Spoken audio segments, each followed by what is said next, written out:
प्रत्येक पिला प्रथमे प्रथमे जितेबाला कॉलेज जाइथांती पाठ को ध्यान दे था किंतु एटी पाठ पढ़ा दूरर कथा प्रेम को लेकिन चले महाभारत।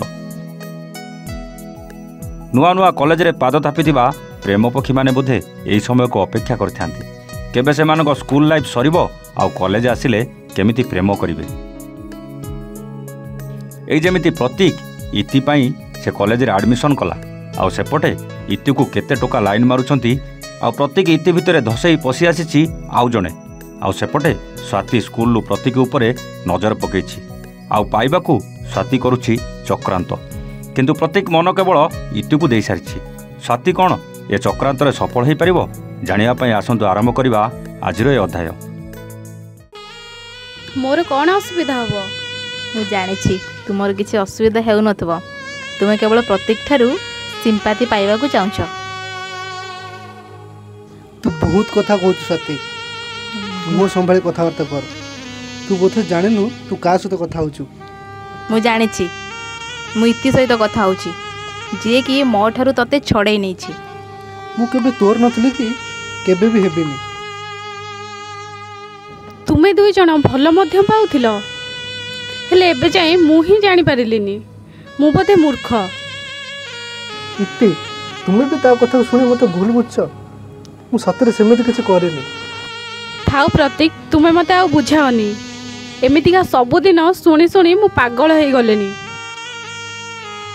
इति आउ गोटे कथा सेदिन कहबाकू तुमको भूली जाइथिली। हाँ कुह बोधे आज घोषिकी आसीच बही।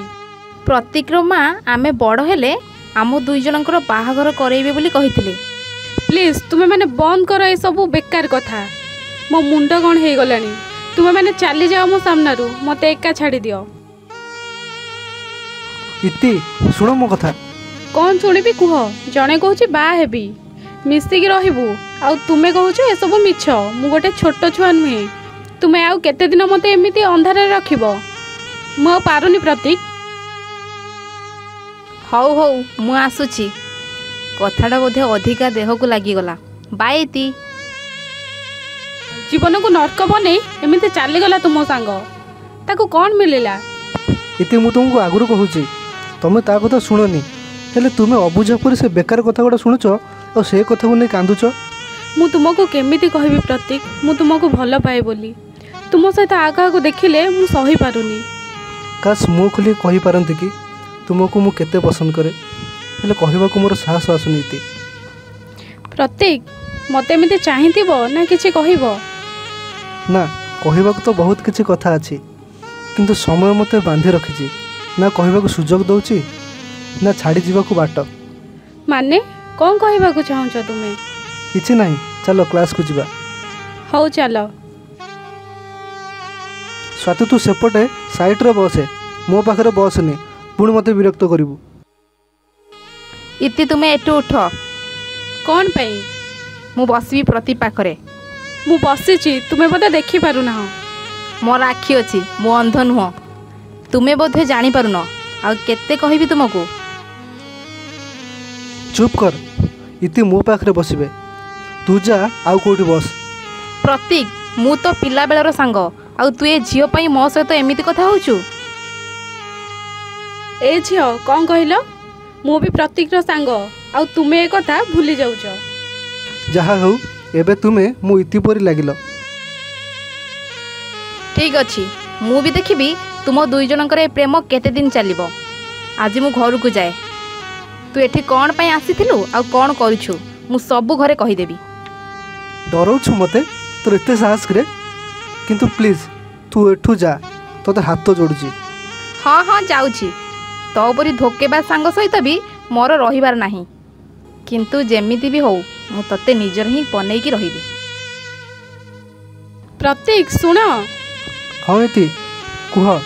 आज तो क्लास सरी गला चलुन आमे कुआडे बुलिबा को जिबा तुम सहित कथा हेबा पर ठारू आमे सब बेले किछि ना किछि प्रॉब्लम रे पडुछंती किंतु आज टिके तुम सहित किछि समय बसी कथा हेबा को भारी इच्छा होची। मोर भी इच्छा तुम सहित गपिया पई किंतु गोटे दिन नुह आउ सबुदिन एमिति तुम हाथ रे हाथ रखी तुम पाखरे बसी तुमर से आखि को मत किछि कहिबार अछि ଯେଉଁ ଆଖିରେ ତୁମେ ମୋତେ ବାନ୍ଧି ରଖିଛ। ମୁଁ ତୁମକୁ କିଛି କହୁଛି ଆଉ ତୁମେ ଭାବନା ରାଇଜରେ ବୁଡ଼ି ଯାଇଛ। ଛାଡ଼ ତାହେଲେ ମୋ ହାତ, ମୁଁ ଯିବି। ରୁହ, ମୋତେ ଛାଡ଼ି କୁଆଡ଼େ ଯିବ? ମୁଁ ତୁମକୁ ଏତେ ଶୀଘ୍ର ଛାଡ଼ିବିନି। ପ୍ରତୀକ, ମୋତେ ଭାରି ଡର ଲାଗୁଛି। କ'ଣ ପାଇଁ ଇତି? ଆମେ ଏଠି ବସିଛୁ ବୋଲି? ନା, ସ୍ୱାତି ଯାହା କହିକି ଗଲେ ସେୟା ଯଦି ସବୁ ସତ କଥା, ମାନେ ଆମ ବିଷୟରେ ଘରେ କହିଦେବେ, ତାହେଲେ? ତୁମେ ତା କଥା କିଛି ଭାବନି। ସେ କିଛି କହିବନି କାହାକୁ। ମୁଁ ତାକୁ ପିଲାବେଳୁ ଜାଣିଛି, ସେ କିଛି କରିବନି। ମୁଁ ଯାହା ଶୁଣିବାକୁ ଚାହୁଁଛି ତୁମେ ଯଦି କହିଦେଇଥାନ୍ତ ତାହେଲେ ମୋତେ ଆଉ କିଛି ଭାବିବାକୁ ପଡ଼ିନଥାନ୍ତା। ପ୍ରତୀକ, କ'ଣ ସେତେବେଳେ ଭାବୁଛ? ତୁମେ କହିଲ ବୁଲିଯିବା, ବସିବା, ହେଲେ ତୁମେ ତ ଚୁପ୍ ଅଛ, କିଛି କହୁନ।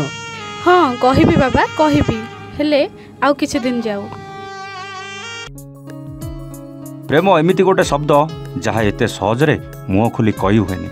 ସେ ଶବ୍ଦର ପରିଭାଷାକୁ ଯିଏ ବୁଝିଛି ସେ ଜାଣିଛି କହିବା ପୂର୍ବରୁ କେମିତି ଛାତିଟା ଧଡ଼ଧଡ଼ ହୁଏ। ସେଥିପାଇଁ କୁହାଯାଏ ପ୍ରେମ କରିବା ସହଜ, କିନ୍ତୁ ନିବେଦନ କରିବା ଏତେ ସହଜ ନୁହେଁ।